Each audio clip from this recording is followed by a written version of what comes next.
We can now see that most of these myths and stories are mere transliterations of astro-theological ideologies associated with the zodiac, and also the precessional cycle, which can be used as means to find relevant periods in history.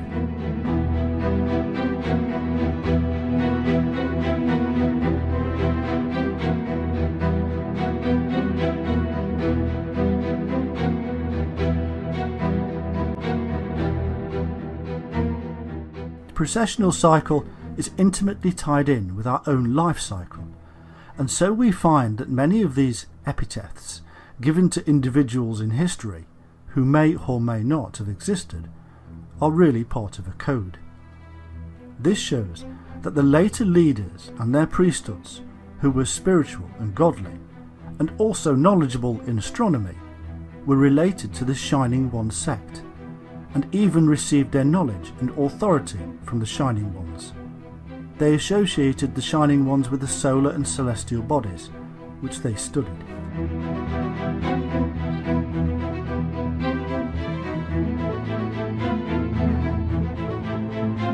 Is Treta Yuga, which is the age where virtue has declined by a quarter of Satya Yuga. Treta Yuga spans 1,296,000 years. Treta Yuga is followed by Dwapara Yuga, and Dwapara Yuga is the age where virtue is reduced by half of what it was in Satya. Kali Yuga is where virtue is reduced to a quarter. Thankfully, in the greater scheme of things, Kali Yuga only spans the time of 432,000 years. 7 sages of different cultures later became incarnated as man, only then to be reunited with the Father God after the celestial bodies being written down in human form. A pantheon of 7 and corresponding with the 7 planets in the heavens. The Great House. We now know what the ladder and these temples really stand for symbolically. The Shining Ones are in the Bible and have been there ever since they wrote themselves in.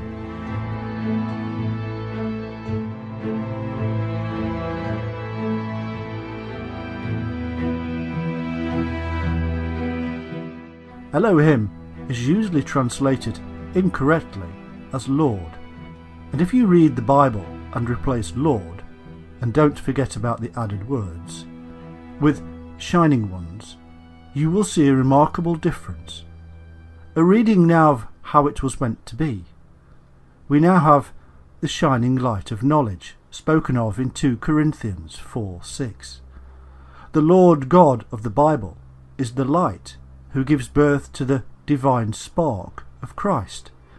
A pure reading of the global understanding that God was the basis for illumination, the fire, the sun, the light, and heads of those that shine from that brilliance, the source of intelligence itself.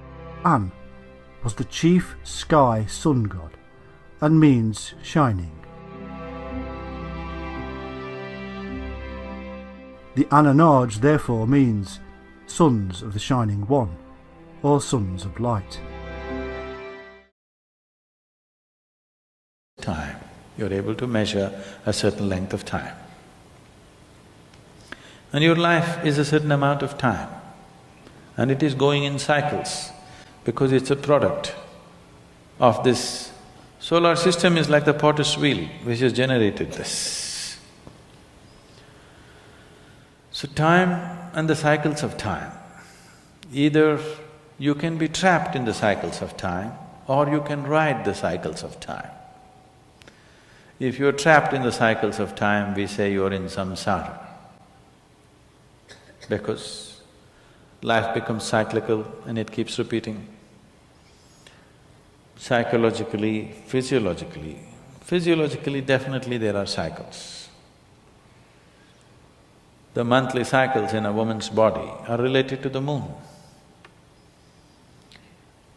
There are other cycles which are related to the sun, which are not so obvious as the cycles of the moon, but they're happening. If you observe your life carefully, you will see it is cyclical. Same things are repeating themselves in different colors, but same things are repeating themselves over a period of time. You can actually look whether it is 12 years, it's 6 years, it's 3 years, it's happening at some point. Western religions and the West in general. The Western view of time is linear, and this affects the Western view of eternity, as the idea of an eternal heaven becomes something we have to wait for until after death, which really implies that eternity is bound to time. This is ridiculous, considering eternity can only be ever present in this very moment and can only be experienced when limiting thoughts and thinking have completely ceased. The Eastern view of eternity is in its truest understanding that eternity can be nowhere else but in this moment, and a lot of their time systems and philosophies are based on it. So the relationship between time and eternity is sort of very differently in the East, especially in the Yuga system. Many Eastern traditions don't map time in the linear sense, but instead they designed systems to understand time's non-linear qualities in relation to matter, mind, and spirit. In Hinduism, the non-linearity of time is broken into the Yuga cycles, which map the consciousness that drives the process of linear time fueling human civilization. Most of the Western tradition, which is what we're following when we're researching alchemy for the most part, has its origins in Egypt. So prevalent in the name, we can see it in the name alchemy, because we have al, which is an Arabic prefix which means the, but then chemia, or what was derived from the word chem, which is the ancient name for the land of Egypt. So we can see that even with the word alchemy, it's the art of Egypt, and the Arabics told us that in its word. So our starting story in Egypt, and from there we have alchemy as coming from the god Thoth. So the Egyptians had all of these deities, these gods, but they called them netters, and netters were they were nature spirits. So they were archetypes of nature. They were forces of nature. So naturally these things just exist, these deities or these archetypes, these patterns. And this particular pattern, the archetype of Thoth, or the nature spirit or deity that was embodied as Thoth, he was the father or the founder of alchemy. He gave to man all kinds of arts and sciences like writing and music and geometry, different kinds of mathematics. So he is the forefather of alchemy. You have the Greeks coming down through the Mediterranean Sea, and they're mingling with the Egyptians. They're sharing information. They're learning from each other. And they all kind of believe in this polytheistic deity concept, where there's multiple gods that rule over the forces of nature and make things be what they are and function the way they are. So in the Greek tradition, their version of Thoth was known as Hermes. So Hermes was also said to be the founder or the father of alchemy. And many texts have been attributed to Hermes throughout time.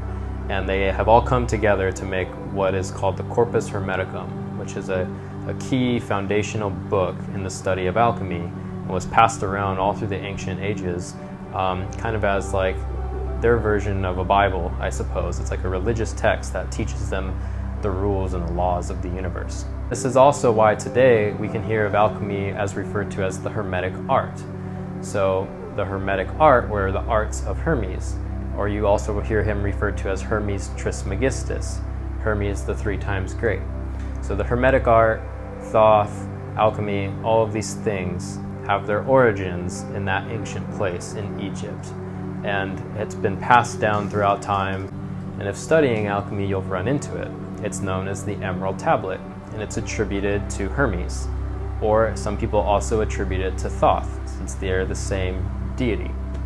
So the Emerald Tablet of Hermes is said to hold the entirety of the philosophy and practice of alchemy, and that if you understand this text, you can decode all the secrets of nature and really start to engage in the alchemical art.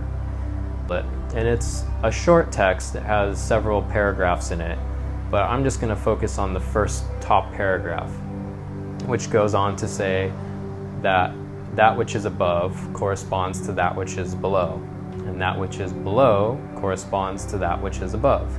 and the accomplishment of the miracle of the one thing. So that's kind of the first opening lines of the Emerald Tablet.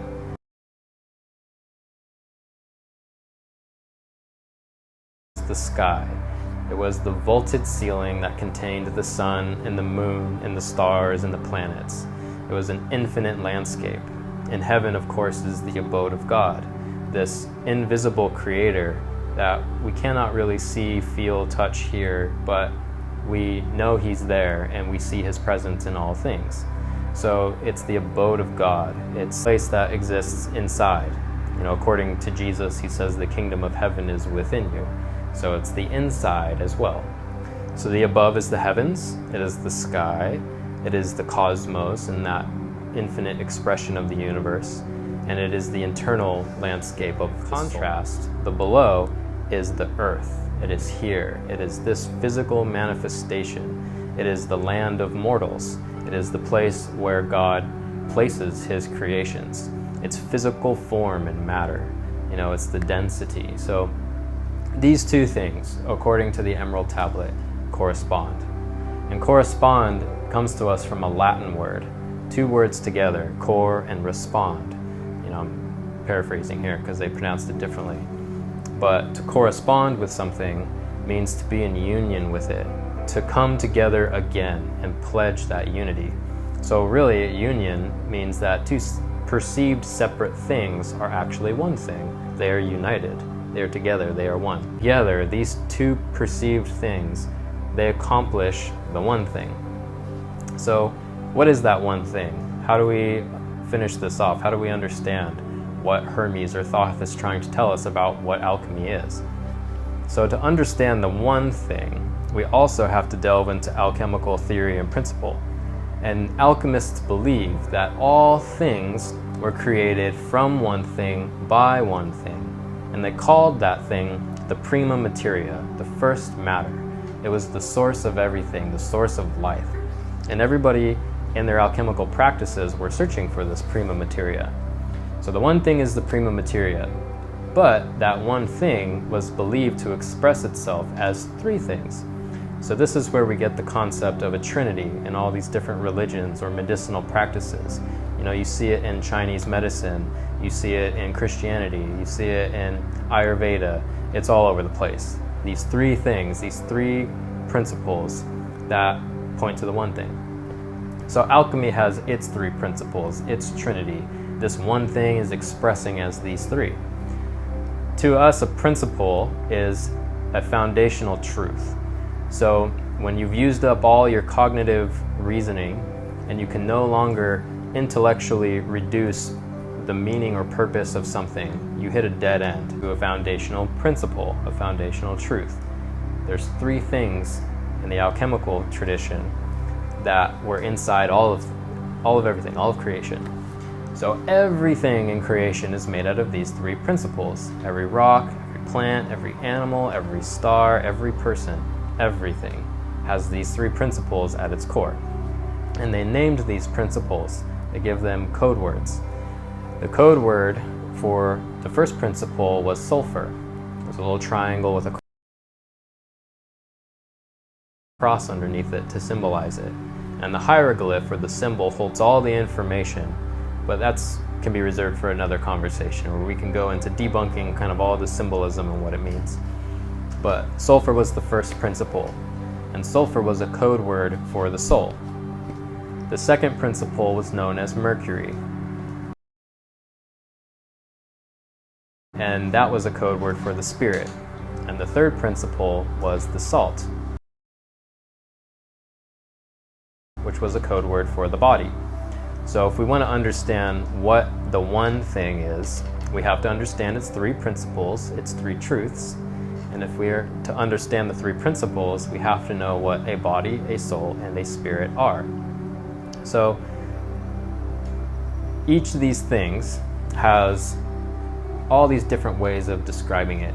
And if you ask any one person, what is a soul, what is a spirit, you'll get different definitions. And most of those definitions won't agree. But many of them will also paint the soul and the spirit as being the same things.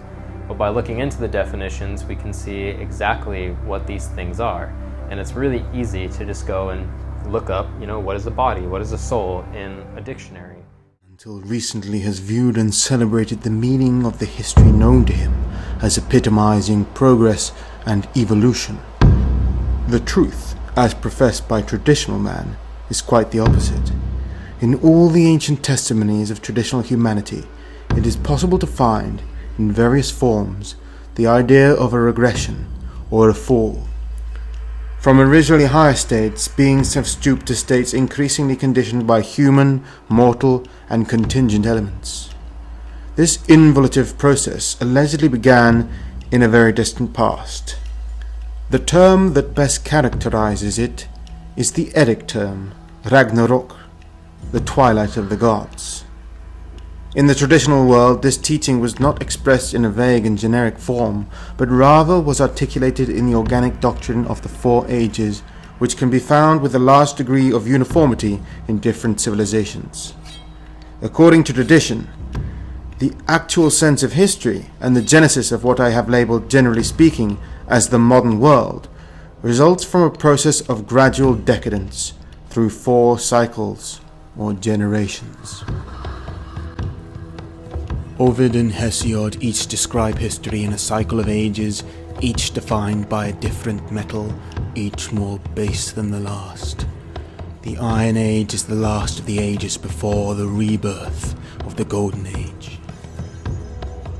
Third came the people of the Bronze Age with fiercer natures, readier to indulge in savage warfare but not yet vicious. The harsh Iron Age was last.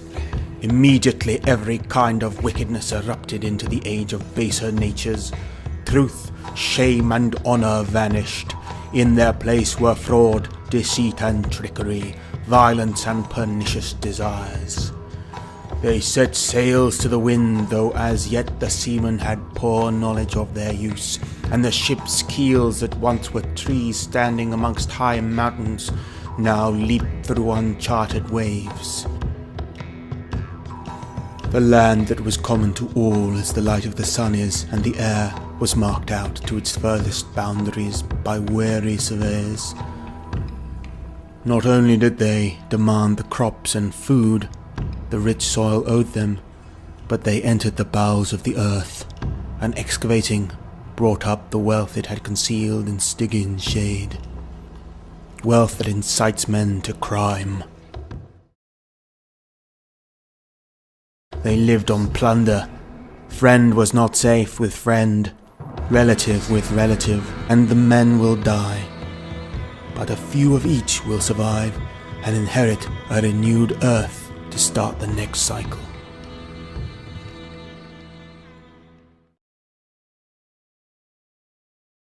Finding yourself surrounded by water, and you cannot remember ever not being in that water. The first question you might ask is, how did I get here? You've always been there. What do you mean always? When did I enter the pool? You never entered the pool. You have always been in the pool. Okay, but where was I before I was in the pool? That's a false question. There is no before in which you were not in the pool. You have always been in the pool.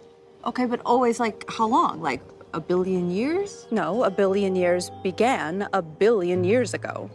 Okay. But I must have been born at some point. What was before me? Oh, okay, so, like, what's our communication disconnect here? There is no before you. You have always existed in the pool. Always. Forever. Infinitely. Literally goes on forever. You'd be like, I don't get it. I cannot grasp infinity. Are we there yet? Nope. Are we close? Never getting there. Driving forever.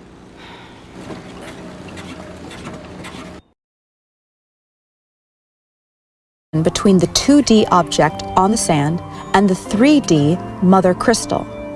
This distorted 2D pattern is called a quasi-crystal. A quasi-crystal in a certain dimension, in this case 2D, is a projection of a crystal in a higher dimension, in this case 3D. A group of physicists in Los Angeles is working on a new physics theory where a particular 8D crystal Yep, that's right. An 8-dimensional crystal is projected to 4D at a very particular angle, which forms a 4D quasicrystal. And from this 4D quasicrystal, they derive a 3D quasicrystal, which they believe is the fundamental substructure of all of reality. This 3D quasicrystal has a fundamental building block, a tetrahedron, which is a 3-dimensional equilateral triangle. The size of each edge on this shape is the smallest possible length that can exist. This is called the Planck length. It's 10 to the 35 times smaller than a meter. First mudra, the first breath. Imagine that around your body there are 2 joint tetrahedrons, which together form the star tetrahedron. The upper tetrahedron is the sun tetrahedron. Exhale. The lower tetrahedron is the earth tetrahedron. Exhaling, you let the air out of your body, thus clearing your body and mind of negative energy. The second mudra, the second breath. Inhale for 5 to 8 seconds. The air is filling your midriff and your chest.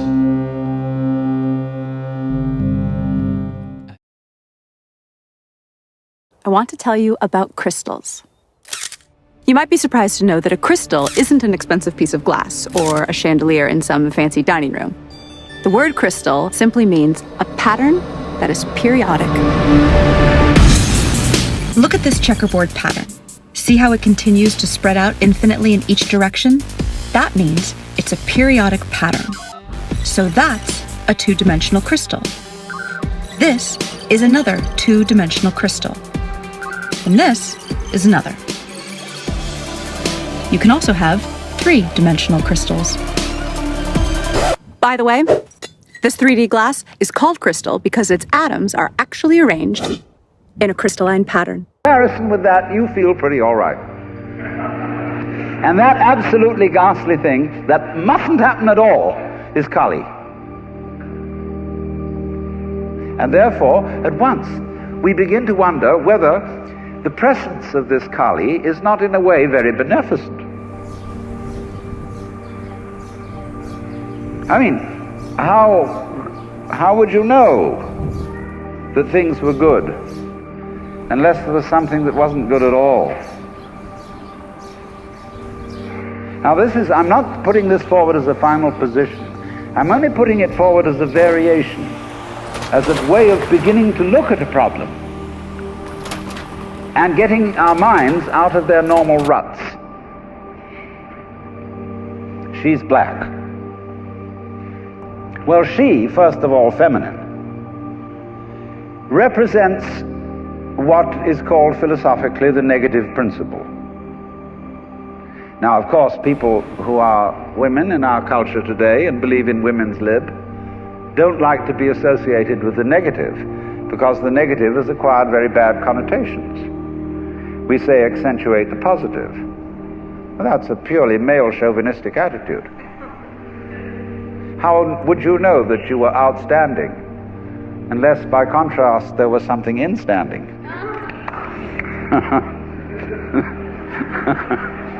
You cannot appreciate the convex without the concave. You cannot appreciate the firm without the yielding. And therefore, the so-called negativity of the feminine principle is obviously life-giving and very important. But we live in a culture which doesn't notice it. You see a painting, a drawing of a bird, and you don't notice the white paper underneath it. You see a printed book, and you think that what is important is the printing, and the page doesn't matter. And yet, if you reconsider the whole thing, how could there be visible printing without the page underlying it? What is called substance, that which stands underneath, underneath, stands, stands. To be substantial is to be underlying, to be the support, to be the foundation of the world. And of course, this is the great function of the feminine, to be the substance. And therefore, the feminine is represented by space, which is of course black at night. But were it not for black and empty space, there would be no possibility whatsoever of seeing the stars. Stars shine out of space, and astronomers, very high-powered astronomers, are beginning to realize that stars are a function of space. Now that's difficult for our common sense, because we think that space is simply inert nothingness. But we don't realize that space is completely basic to everything. It's like your consciousness. Nobody can imagine what consciousness is. It's the most elusive, whatever it is, that there is at all, because it's the background of everything else that we know. Therefore, we don't really pay much attention to it. We pay attention to the things within the field of consciousness, to the outlines, to the objects, to the so-called things that are in the field of vision, the sounds that are in the field of hearing, and so forth. But what it is that ever it is that embraces all that, we don't pay much attention to it. We can't even think about it. It's like trying to look at your head. You know, you try to look at your head, and what do you find?